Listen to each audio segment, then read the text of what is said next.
मयंक ज्योतिष वर्ल्ड के YouTube channel में मैं डॉक्टर आर के पाठक मयंक एक बार पुनः आपका हार्दिक स्वागत एवं अभिनंदन करता हूं। पिछले वीडियो में हमने आपको धन त्रयोदशी के बारे में संपूर्ण जानकारी प्रदान की थी। आज हम आपको दीपावली जो पंचदिवसीय महापर्व है, इसका जो प्रमुख पर्व दीपावली होती है, उसके बारे में आपको विस्तृत प्रमाणिक जानकारी उपलब्ध कराएंगे। बहुत से लोगों ने प्रश्न किया था कि दीपावली का पूजन किस समय किया जाना चाहिए, दीपावली पूजन में किस किस देवता की पूजा करनी चाहिए और दीपावली पूजन का समय साथ साथ कौन सी सामग्री इस्तेमाल करें और पूजा किस प्रकार से करें ताकि त्रुटिपूर्ण पूजा हो और महालक्ष्मी का परिवार में आगमन हो और साल भर सुख समृद्धि बनी रहे। इसको देखते हुए हम आपको आज महालक्ष्मी पूजा के बारे में विस्तृत जानकारी देंगे। इस वर्ष दीपावली का महापर्व 14 नवंबर दिन शनिवार को पड़ रहा है और इसी दिन दीपावली पूजन की पूरी प्रक्रिया अपनाई जाएगी। आप सभी जानते हैं दीपावली एक महापर्व है और दीपावली के प्रारंभ 15 दिन पहले से ही लोग अपने अपने घरों की सजावट, साफ सफाई, रंग रोगन आदि कराना प्रारंभ कर देते हैं। व्यापारिक प्रतिष्ठानों में विशेष रूप से साफ सफाई की जाती है और दीपावली के दिन प्रदोष काल में एवं स्थिर लग्न में पूजा करने की प्रक्रिया या परंपरा का निर्वाह किया जाता है। ये माना जाता है कि इस दिन रात के समय जहाँ घर में सजावट होती है, साफ सफाई होती है और दीपमालाएं प्रज्वलित रहती हैं, वहाँ पर लक्ष्मी जी आती हैं और वहाँ पर सुख समृद्धि की बारिश होती है, लोग वहाँ पर सुखी रहते हैं। प्रश्न ये उठता है कि दीपावली पूजन का स्थान कहाँ होना चाहिए। तो दीपावली पूजन का स्थान जहाँ पर घर में आप तिजोरी रखते हों, धन संपत्ति का सामान रखते हों, ऐसे स्थान पर भी दीपावली का पूजन किया जा सकता है। और यदि आपके घर में कोई अलग से मंदिर का कमरा बना हुआ है तो वहाँ पर दीपावली का पूजन करना बहुत अच्छा माना जाता है। वहाँ पर आप अलग से दीपावली पूजन के लिए एक चौकी रख करके वहाँ व्यवस्था कर सकते हैं। परंतु आजकल फ्लैट सिस्टम है शहरों में, जहाँ पर अलग से पूजा के कमरे न हों, वहाँ पर लिविंग रूम जो होता है सबसे अच्छा पूजा स्थान होता है, वहाँ पर दीपावली पूजन की तैयारी करनी चाहिए।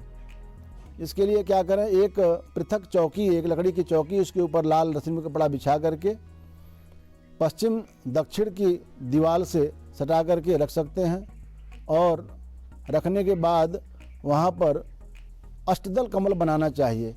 चावल रंग करके अष्टदल कमल बना सकते हैं या रोली आदि से अष्टदल कमल बनाएं। उसके ऊपर लक्ष्मी, गणेश, सरस्वती जी का एक नया चित्र या नया पाना जिसे बोलते हैं, उसको वहाँ पर ला करके रखना चाहिए। और जहाँ पूजा होनी हो वहाँ पर बंधनवार बांधनी चाहिए। आम के पल्लों बंधनवार बना सकते हैं, रंगोली बना सकते हैं।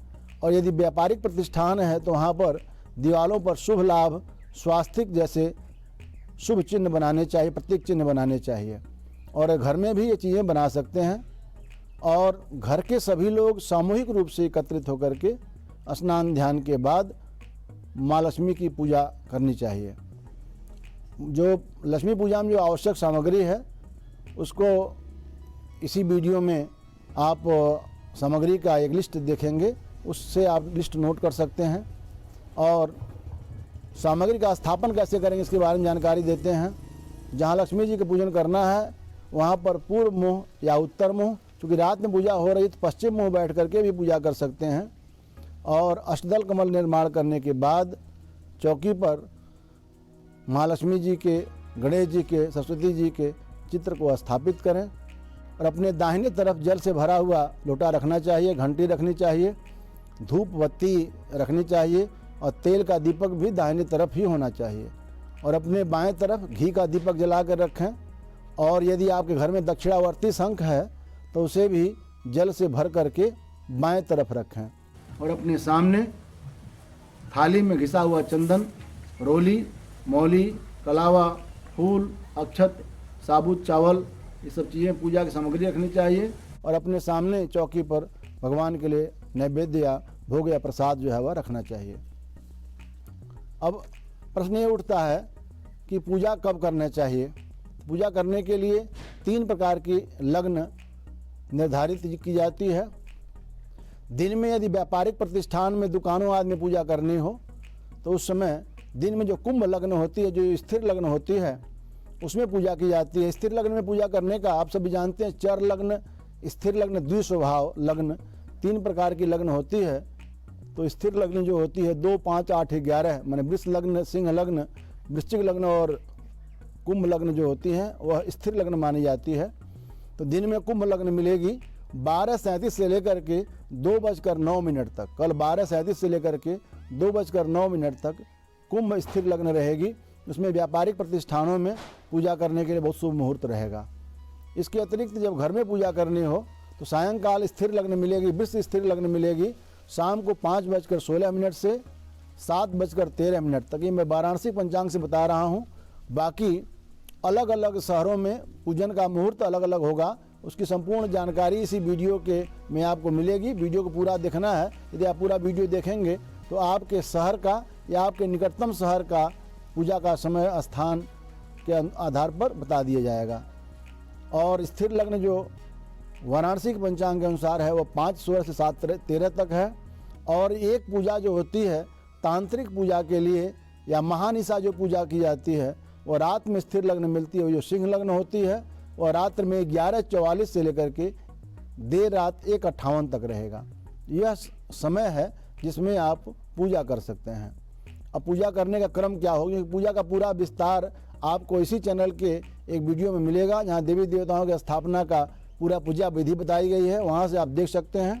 यहाँ पर हम बहुत विस्तार न करके आपको मुख्य मुख्य बातें बताएंगे कि पूजा किस प्रकार करनी है।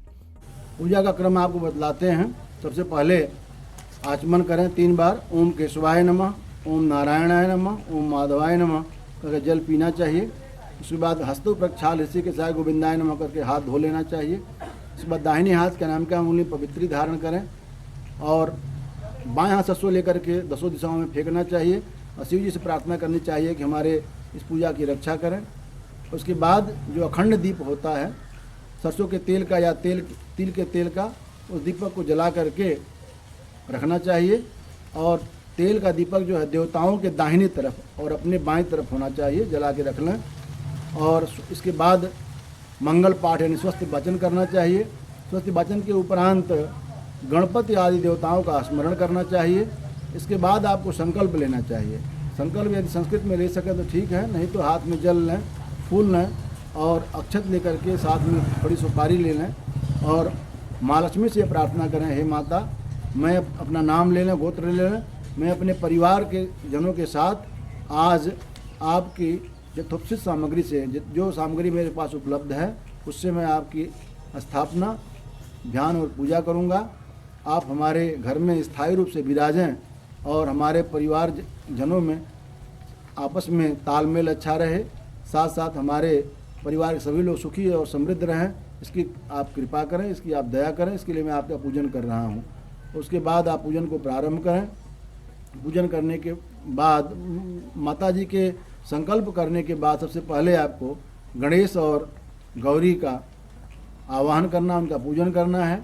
इसके बाद दक्षिणावर्ती यदि शंख है तो उसमें पूजा, दक्षिणावर्ती शंख की लक्ष्मी सहोदराय नमः कह करके उसकी पूजा करनी चाहिए। इसके बाद कलश स्थापन और उसका पूजन करना चाहिए। इसके बाद हो सके तो षोडश मातृका का पूजन करें, सप्तघृत मातृका का पूजन करें, नवग्रह पूजन करें और पंचलोकपाल देवता का भी पूजन करना चाहिए। इन सब पूजनों के उपरांत महालक्ष्मी जी का पूजन करना चाहिए। महालक्ष्मी पूजन के लिए जो आपके पास उपस्थित सामग्री है, पंचोपचार से भी पूजन हो सकता है, गंध, दीप, धूप, नैवेद्य से भी पूजन हो सकता है, षोडशोपचार सामग्री से भी पूजन हो सकता है, या लब्धोपचार में जो भी आपके पास उपलब्ध हो उससे आपका पूजन हो सकता है। पूजन के क्रम में से ध्यान यह देना चाहिए, सबसे पहले पाद्य, अर्घ, आचमनी और उसके बाद स्नान कराना चाहिए। उसके बाद आपको माँ को वस्त्र अर्पित करना है, चुनरी या वस्त्र अर्पित करना चाहिए, चंदन लगाएं। उसके बाद आप अक्षत चढ़ाएं। उसके बाद जो आपके पास जो रोली उपलब्ध हो, अबीर गुलाल उपलब्ध हो, उसको चढ़ाना चाहिए। और फूल का माला चढ़ानी चाहिए। फूल माला चढ़ाने के बाद यदि आपके पास उपलब्ध है इत्र आदि माता जी को चढ़ाएं। उसके बाद अगरबत्ती दीपक दिखाएं, फिर मिष्ठान फल आदि चढ़ा करके, पान पत्ता यदि है तो उसको चढ़ा करके फिर माता जी को पुष्प अंजलि देनी चाहिए और एक फूल लेकर के 3 बार हाथ घुमा करके माता जी को प्रदक्षिणा के रूप में चढ़ानी चाहिए और अंत में माता से वो हाथ में फूल लेकर के प्रार्थना करनी चाहिए। ये सामान्य पूजन की विधि है। पूरी पूजन की विधि इसी चैनल के एक वीडियो में दी गई है, वहाँ से आप देख सकते हैं। माँ लक्ष्मी के पूजन में यह ध्यान रखना चाहिए, पूजन के साथ साथ माँ लक्ष्मी के अंगों का पूजन करें, अष्ट सिद्धियों का पूजन करें और अष्ट लक्ष्मी का भी पूजन करना चाहिए। यदि आपके पास नित्य कर्म पूजा प्रकाश पुस्तक है, वहाँ से भी आप इस पूजन को महालक्ष्मी पूजन के विधान को देख सकते हैं। व्यापारिक प्रतिष्ठान में पूजन यदि आप कर रहे हैं तो वहाँ पर स्वास्तिक, शुभ लाभ आदि चीज़ें बनानी चाहिए। उसके बाद वो जो स्वास्तिक बनाए हैं या शुभ लाभ आदि लिखे हैं उस पर ओम देहली विनायकाय नमः, ओम देहली विनायकाय नमः मंत्र से पूजन करना चाहिए। उसके बाद महाकाली का पूजन होना चाहिए। उसके बाद लेखनी का नई कलम लेकर के उस पर मौली बांध कर उसका पूजन करें। उसके बाद जो व्यापारी लोग इस दिन नए अपने पंजिका नई बही प्रारंभ करते हैं तो नई बही जो होती है, खाता बही होती है, उसका पूजन होना चाहिए। और यदि विद्यार्थी साथ में अपने घर में पूजन कर रहे हैं तो अपने पुस्तक पर स्वास्तिक बना करके और माता सरस्वती का ध्यान करके पूजा करनी चाहिए। इसके उपरांत अगर आपके पास तिजोरी घर में रखी हुई है उस पर स्वास्तिक बना लें, शुभ लाभ लिख लें, ओम लिख लें और लिखने के बाद उस तिजोरी पर कुबेर ओम कुबेराय नमः मंत्र से कुबेर का पूजन करें।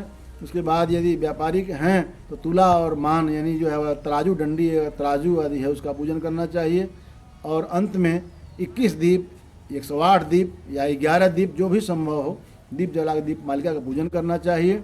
और माता जी को बाकी चीज़ों के साथ संतरा, ईख, पानी फल, धान का लावा, खील बतासे जो भी आपके स्थान की परंपरा हो उसके आधार पर चढ़ाना चाहिए। अंत में आरती, महालक्ष्मी जी की आरती करें और पुष्पांजलि करें, प्रदक्षिणा करें और माता जी से प्रार्थना करें कि हे माता, हम अज्ञानी हैं, अनजान हैं, जो कुछ भी हमारे पास वस्तुएं उपलब्ध थी उससे हमने आपका पूजन किया है, आराधन किया है।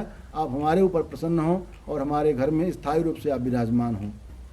एक चीज़ ध्यान में रखना है कि लक्ष्मी जी को स्थायी प्राप्ति के लिए बहुत से लोग कहते हैं हमारे यहाँ लक्ष्मी जी आती तो हैं, धन का आगमन होता है लेकिन धन जो है वह खर्च होता रहता, बचता नहीं है। उसके लिए कुछ उपाय करने होते हैं।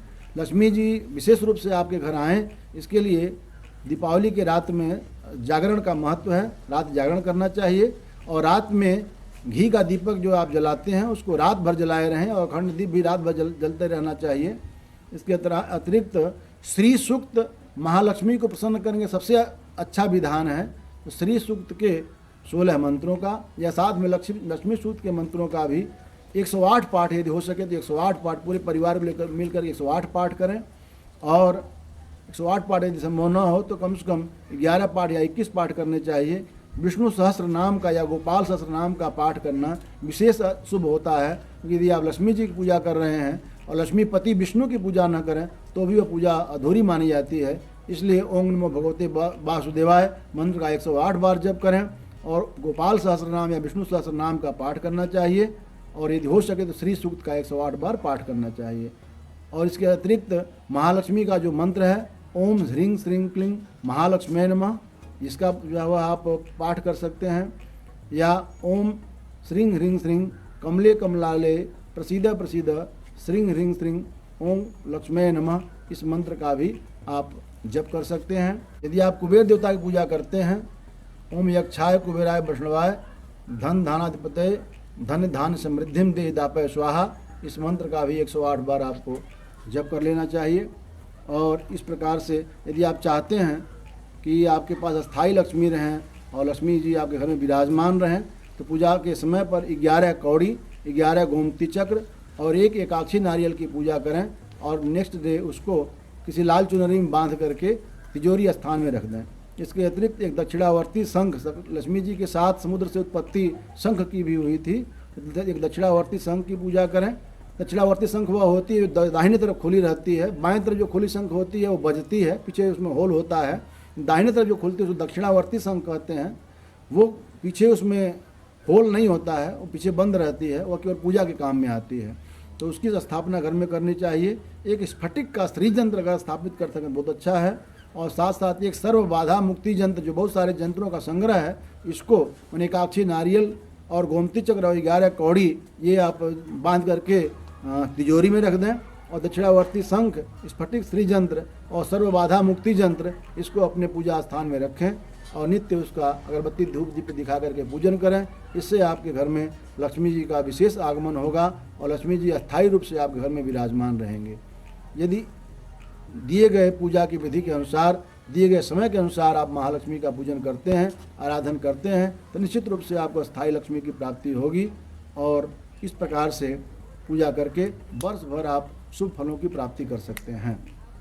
तो ये रहा दीपावली पर पूजा की विधि और दीपावली पर किस प्रकार से महालक्ष्मी की पूजा करें, साथ साथ घर में किन वस्तुओं का स्थापन करें ताकि आपके घर में लक्ष्मी जी का स्थायित्व बना रहे। पूजा करते समय धनत्रयोदशी के दिन यदि आप कोई चांदी का सिक्का आदि खरीद कर लाए हैं तो उसको भी पूजा के समय में रखना चाहिए और उसके बाद कुछ दक्षिणा के साथ उसको तिजोरी में साल भर के लिए रख देना चाहिए। इस प्रकार से आप लक्ष्मी जी की पूजा करके अस्थायी सुख संपत्ति को प्राप्त कर सकते हैं। आशा है यह वीडियो आपको अवश्य पसंद आई होगी। इस वीडियो को लाइक करें और अधिक से अधिक मित्रों एवं परिचितों में शेयर करें ताकि उनको भी लक्ष्मी पूजा की विधि और समय का ज्ञात हो सके। इसी में अंत में आपको विभिन्न शहरों में पूजा का समय क्या होगा इसका एक अलग से एक पेज मिलेगा, वहाँ से आप अपने शहर का या निकटतम शहर का स्थान का समय ले सकते हैं। आपका वीडियो देखने के लिए बहुत बहुत धन्यवाद। यदि आपने हमारा चैनल अभी तक सब्सक्राइब नहीं किया तो सब्सक्राइब कर लें ताकि ऐसे महत्वपूर्ण वीडियो की नोटिफिकेशन सबसे पहले आपको प्राप्त हो सकें। आपका एक बार पुनः हार्दिक धन्यवाद और आपके जीवन में महालक्ष्मी की कृपा प्राप्त हो। पंचदिवसीय दीपावली का महापर्व आपके घर में सुख समृद्धि एवं शांति लेकर आए। इसी शुभ कामनाओं के साथ आपका डॉक्टर आर के पाठक मयंक मैं अपनी वाणी को विराम देता हूँ। धन्यवाद।